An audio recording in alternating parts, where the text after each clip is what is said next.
भाइयों और बहनों, नया साल दस्तक दे रहा है। आज देश के मेडिकल इंफ्रास्ट्रक्चर को मजबूत करने वाली एक और कड़ी जुड़ रही है। राजकोट में all India institute of medical sciences का शिलान्यास गुजरात के साथ साथ पूरे देश में स्वास्थ्य और मेडिकल एजुकेशन के नेटवर्क को उसके कारण बल मिलेगा। भाई और बहनों, साल 2020 को एक नई नेशनल हेल्थ फैसिलिटी के साथ विदाई देना इस साल की चुनौतियों को भी दर्शाता है और नए साल की प्राथमिकताओं को भी स्पष्ट करता है।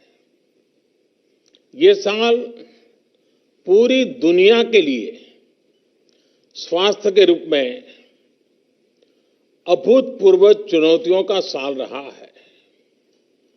इस साल ने दिखाया है कि स्वास्थ्य ही संपदा है। ये कथा हमें हमारे पूर्वजों ने क्यों सिखाई है, ये हमें बार बार क्यों रटाया गया है, ये 2020 ने हमें भली भांति सिखा दिया। स्वास्थ्य पर जब चोट होती है तो जीवन का हर पहलू बुरी तरह से प्रभावित होता है और सिर्फ परिवार नहीं, पूरा सामाजिक दायरा उसकी लपेट में आ जाता है। और इसलिए साल का यह अंतिम दिन भारत के उन लाखों डॉक्टर्स, हेल्थ वॉरियर्स, सफाई कर्मियों, दवा दुकानों में काम करने वाले और दूसरे फ्रंटलाइन कोरोना योद्धाओं को याद करने का है, जो मानवता की रक्षा के लिए लगातार अपने जीवन को दांव पर लगा रहे हैं। कर्तव्य पथ पर जिन साथियों ने अपना जीवन दे दिया है, मैं आज उन सबको आदरपूर्वक नमन करता हूं। भाइयों और बहनों, साल 2020 में संक्रमण की निराशा थी, चिंताएं थी, चारों तरफ सवालिया निशान थे। 2020 की वो पहचान बन गई, लेकिन 2021 इलाज की आशा लेकर के आ रहा है। वैक्सीन को लेकर भारत में हर जरूरी तैयारियां चल रही है। भारत में बनी वैक्सीन तेजी से हर जरूरी वर्ग तक पहुंचे, इसके लिए कोशिशें अंतिम चरणों में हैं। दुनिया का सबसे बड़ा टीकाकरण अभियान चलाने के लिए भारत की तैयारियां जोरों पर है। मुझे विश्वास है कि जिस तरह बीते साल संक्रमण से रोकने के लिए हमने एकजुट होकर प्रयास किए, उसी तरह टीकाकरण को सफल बनाने के लिए भी पूरा भारत एकजुटता से आगे बढ़ेगा। साथियों, गुजरात में भी संक्रमण को रोकने के लिए और अब टीकाकरण के लिए तैयारियों को लेकर प्रशंसनीय काम हुआ है। बीते 2 दशकों में जिस प्रकार का मेडिकल इंफ्रास्ट्रक्चर गुजरात में तैयार हुआ है, वो एक बड़ी वजह है कि गुजरात कोरोना चुनौती से बेहतर तरीके से निपट पा रहा है। एम्स राजकोट गुजरात के हेल्थ नेटवर्क को और सशक्त करेगा, मजबूत करेगा। अब गंभीर से गंभीर बीमारियों के लिए राजकोट में ही आधुनिक सुविधा उपलब्ध हो रही है।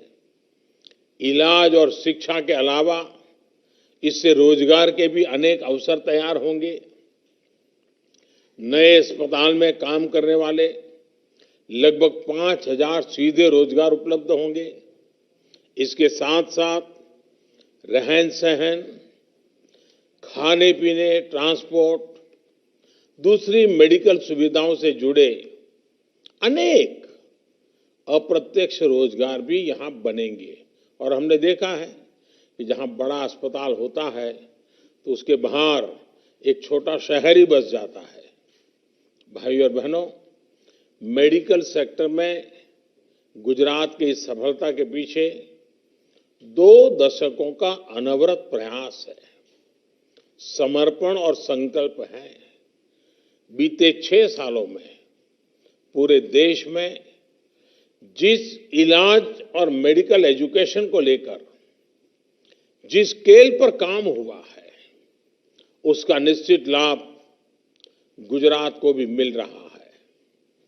साथियों, आज हेल्थ और वेलनेस को लेकर एक सतर्कता आई है, गंभीरता आई है। और ये सिर्फ शहरों में हो रहा है ऐसा नहीं है। अब दूसरे देश के गांवों में भी अब ये दूर सुदूर हमारे देश के गांवों में भी ये जागरूकता हम देख रहे हैं। व्यवहार में परिवर्तन के ऐसे उदाहरण अन्य क्षेत्रों में भी नजर आ रहे हैं। जैसे शौचालयों की उपलब्धता से लोगों को स्वच्छता के लिए और जागरूक किया है। हर घर जल अभियान लोगों को स्वच्छ पानी सुनिश्चित कर रहा है, पानी से होने वाली बीमारियों को कम कर रहा है। रसोई में गैस पहुंचने के बाद न सिर्फ हमारी बहन बेटियों का स्वास्थ्य सुधर रहा है, बल्कि पूरे परिवार में एक सकारात्मकता की सोच आई है। ऐसे ही प्रधानमंत्री सुरक्षित मातृत्व अभियान के गर्भवती महिलाओं को रेगुलर चेक आपके लिए प्रोत्साहित किया है।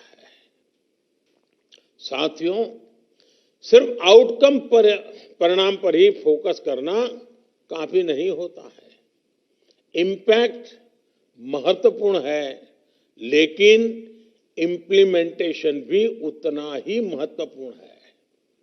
और इसलिए मैं समझता हूं कि व्यवहार में व्यापक परिवर्तन लाने के लिए हमें सबसे पहले प्रोसेस, प्रक्रिया में सुधार करना आवश्यक होता है। बीते वर्षों में देश ने इस पर बहुत जोर दिया गया है।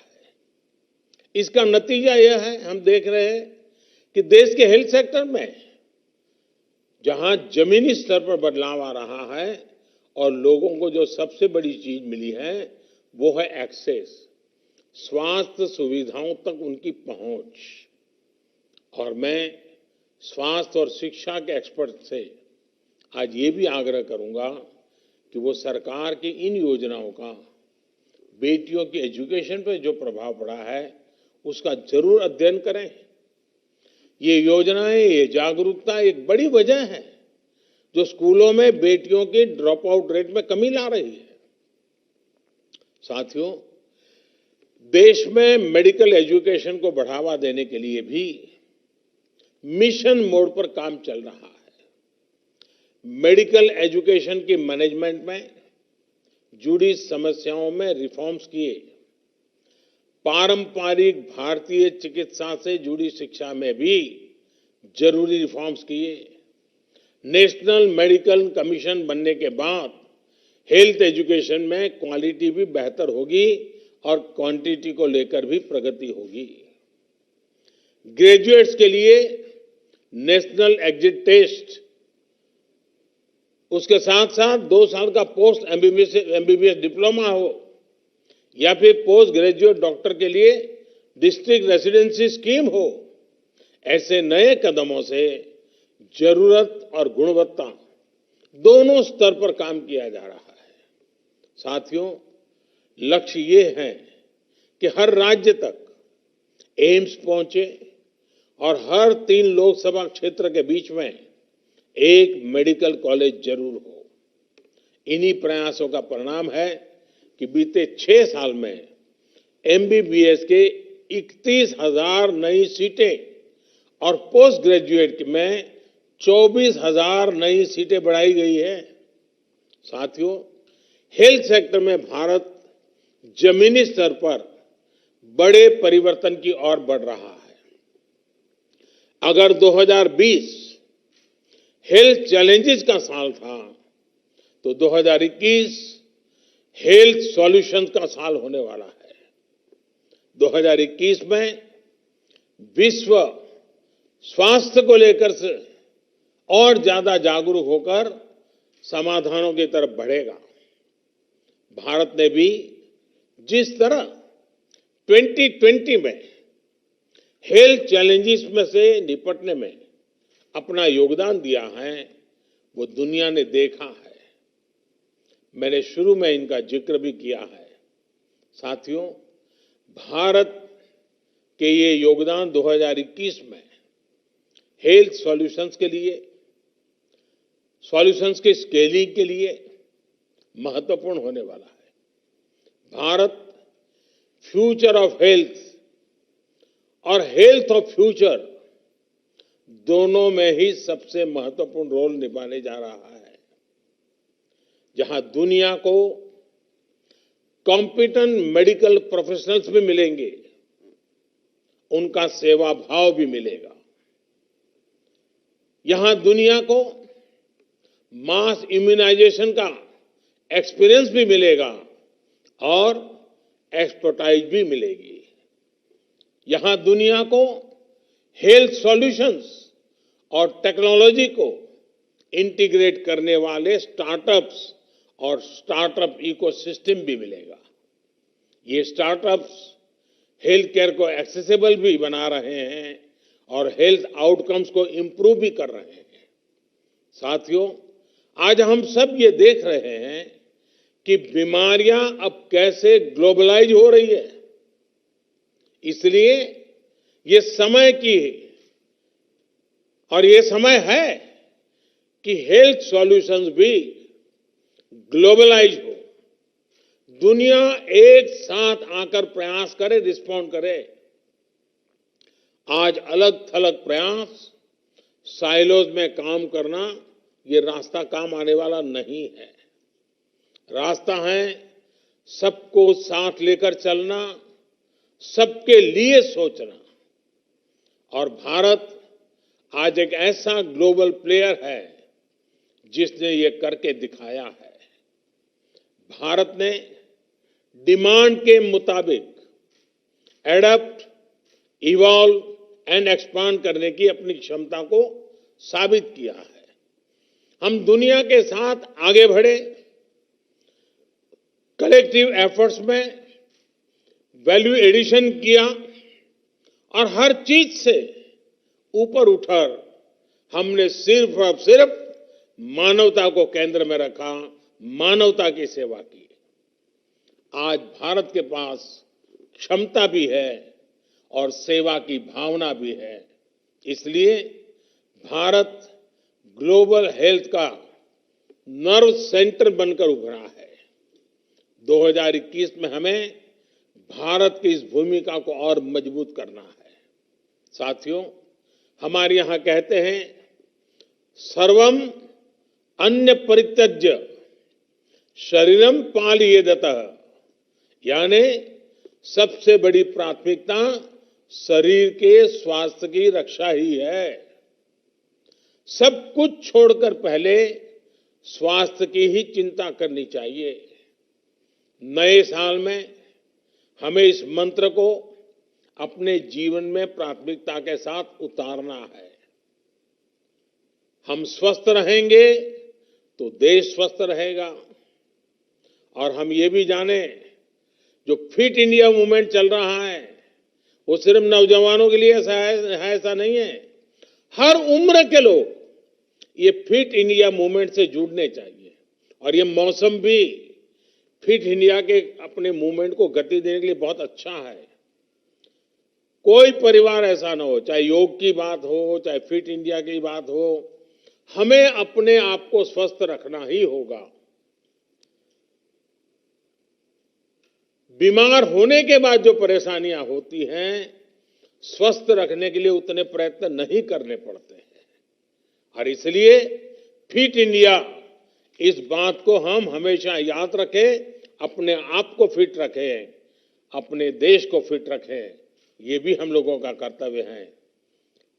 राजकोट के मेरे प्यारे भाइयों बहनों, गुजरात के मेरे प्यारे भाइयों बहनों, ये बात न भूलें कि कोरोना संक्रमण घट जरूर रहा है, लेकिन ये ऐसा वायरस है जो तेजी से फिर चपेट में ले लेता है।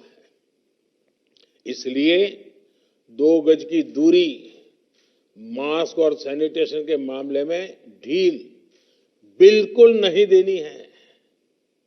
नया साल हम सभी के लिए बहुत खुशियां लेकर के आए। आपके लिए और देश के लिए नया साल मंगल हो। लेकिन मैं ये भी कहूंगा, मैं पहले कहता था जब तक दवाई नहीं तब तक ढिलाई नहीं, बार बार कहता था। अब दवाई सामने दिख रही है, कुछ ही समय का सवाल है, तो भी मैं कहूंगा, पहले मैं कहता था दवाई नहीं तो ढिलाई नहीं, लेकिन अब मैं फिर से कह रहा हूं, दवाई भी और कड़ाई भी। कड़ाई भी बरतनी है और दवाई भी लेनी है। दवाई आ गई तो सब छूट मिल गई, ये भ्रम में मत रहना। दुनिया यही कहती है, वैज्ञानिक यही कहते हैं और इसलिए अब मंत्र रहेगा हमारा 2021 का, दवाई भी और कड़ाई भी। दूसरी एक बात, हमारे देश में अफवाहों का बाजार जरा तेज रहता है। भांति भांति के लोग अपने निजी स्वार्थ के लिए, कभी गैर जिम्मेदार व्यवहार के लिए भांति भांति अफवाहें फैलाते हैं। हो सकता है जब वैक्सीन का काम प्रारंभ हो तो भी अफवाहों का बाजार भी उतना ही तेज चलेगा। किसी को बुरा दिखाने के लिए सामान्य मानवी का कितना नुकसान हो रहा है, इसकी परवाह किए बिना न जाने अनगिनत काल्पनिक झूठ फैलाए जाएंगे। कुछ मात्रा में तो शुरू भी हो चुके हैं और भोले भाले गरीब लोग या कुछ बदइरादे से काम करने वाले लोग बड़े कन्विक्शन के साथ इसको फैलाते हैं। मेरा देशवासियों से आग्रह होगा कि कोरोना के खिलाफ एक अनजान दुश्मन के खिलाफ लड़ाई है। अफवाहों के बाजार गर्म न होने दें। हम भी सोशल मीडिया में कुछ भी देखा बिना फॉरवर्ड न करें। हम भी एक जिम्मेवार नागरिक के रूप में आने वाले दिनों में देश के अंदर स्वास्थ्य का जो अभियान चलेगा, हम सब अपनी तरफ से योगदान दें, हम सब अपनी तरफ से जिम्मेवारी उठाएं और जिन लोगों के लिए पहले ये बात पहुंचानी है उनमें हम पूरी मदद करें। जैसे ही वैक्सीन का मामला आगे बढ़ेगा, देशवासियों को समय पर उसकी सूचना मिलेगी। मैं फिर से एक बार 2021 के लिए आप सबको बहुत बहुत शुभकामनाएं देता हूं। અને રાજકોટના अगर आपको हमारे वीडियोस पसंद आए तो प्लीज लाइक करें, सब्सक्राइब करें और शेयर करें।